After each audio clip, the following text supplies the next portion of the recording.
pleased about is the rating on IMDb and Rotten Tomatoes, because that's higher than The Shawshank Redemption, which is that's a huge surprise. To have a show rated more highly than that is sort of eye-widening. Well, I don't know if you read reviews, but not only have the viewers turned out, the reviews have been very positive. One yes, said, except the BBC, weirdly. They didn't like it. How weird's that? For people who haven't seen the first episode yet, how is it different from Top Gear? It's Top Gear in witness protection, is what it is. As a friend of mine said the other day, a reviewer. It's different because it moves around the world. That's really it. So we're hosted from a tent, which in show 1 was in Los Angeles, 2 is in Johannesburg, 3 is in England. So it moves around the world. The audiences are therefore different. But it's still James, Richard and I. So it's like if you have a glass of champagne and you have it in a bucket or a glass, it's still it's still champagne. And that's really what it is. It's a different vessel. But the show's there's different elements about the same. How are you finding working for Amazon? Have you met Jeff Bezos? What's that like? No. I had an email from him. I forgot to reply, I've just remembered. But anyway, no, he emailed us to wish us luck, which was nice. And no, I mean, Amazon, they provide the tool that enables people to see it. And then we clown around. It's an ideal scenario, really. And Amazon's idea of SVOD, you know, is very good. It seems to me to be the future.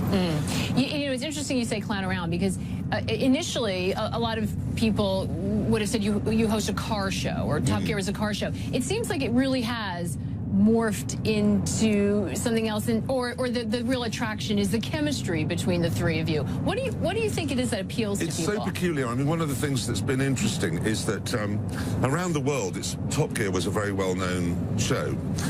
Much less so in America. Much less so. It's tiny here compared to how it is in Russia or Middle East or Australia or South Africa.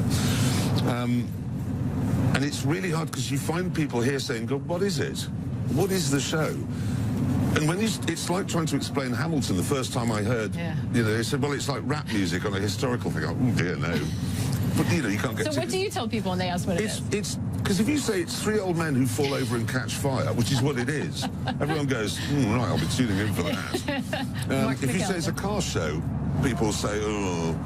It's really hard to explain what it is. How important is humor? Because I love the ad that says, "What could possibly go wrong?" It seems that that's such an important vein in it. It is, because most TV shows, when something goes wrong, you cut, you reset, and you start again. We rejoice in failure.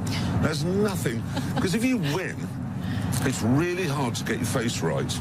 Because you've got to look proud, but you mustn't look boastful. And that's a difficult expression. If you lose, look at me.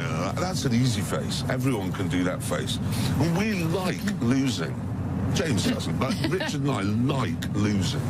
And it is quite funny, because we are so different, Richard, James and I. Get on terribly well when we're working.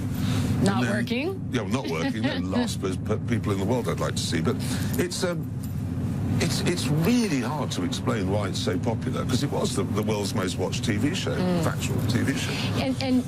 And that left a great expectation. Amazon spent a lot of money on this. Were you ever worried at any point about living up to the expectations out there? Amazon spent far less than Netflix would have you believe. It's nowhere near as expensive as people have been saying. Really? No. Do you know how much it costs to make? Of course I do. And I wouldn't tell you. We don't talk about, you know, how much money we're earning. It's just not a British thing. But way less than all the speculation. I mean, look at me. Do I look like I'm earning $300 million a year?